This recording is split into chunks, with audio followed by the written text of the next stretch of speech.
మిగతా ఆటల పోటీలు పక్కన పెట్టినా మన ముగ్గురు పోటీ ఎందుకు పెడుతున్నాం అనేది ప్రత్యేకంగా గమనిస్తే మొత్తం రైతులు ఆరు గానం పండించిన పంట దాన్నే మనం నవధాన్యాలు అంటాం. నవధాన్యాలు ఇంటికి చేరిన రోజుది.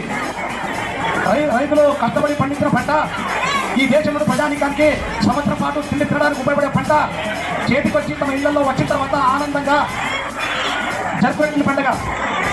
అందుకోసమే నవధాన్యాలు అంటాం. నవధాన్యాలన్నీ కూడా మనిషి జీవితానికి ఉపయోగపడిన ధాన్యాలు. రైతులు పండించకపోతే ఆ ధాన్యాలు రావు, ఆ ధాన్యాలు లేకపోతే మనం ఆరోగ్యంగా ఉన్నాం. కాబట్టి నవధాన్యాలు ఇంటికి వచ్చిన సందర్భంగా పిల్ల బాబా అందరూ కలిసి అట్లే రైతు కుటుంబాలన్నీ కలిసి ఆరోగ్యంగా నిర్వహించడానికి అవకాశం ఉండేటువంటి పండుగ సంక్రాంతి పండుగ.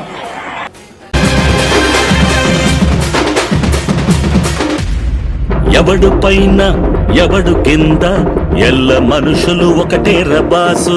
ప్రతి ఒక్కరిని ఆదరించు, తల మీదెట్టుకుని చూస్తాది ఊరు. న్యాయం వెనకే అడుగే బొరయా, నేని వెనకే చివరి వరకు. కాలులాగి ఎదగా వద్దయా, కాలయముడై పడతా జరుగు.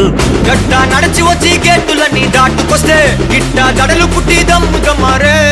స్లీవు మడత పెట్టి కాలరగా రేసుకొస్తూ చూళ్ళు విదిలిస్తే జుమ్ము జుమ్మారే.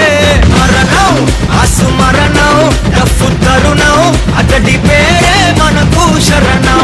ఆసు మరణం డఫు తరుణం స్టెప్పులేసే కిరణం. రచ్చడుకోక రాయాలో సాంగా ఊలోకి వచ్చాడో పెద్ద పులిలాగా. చేయకుండా చూసే తురంగా మర్యాద పోకుండా తిరిగొచ్చే బేగా.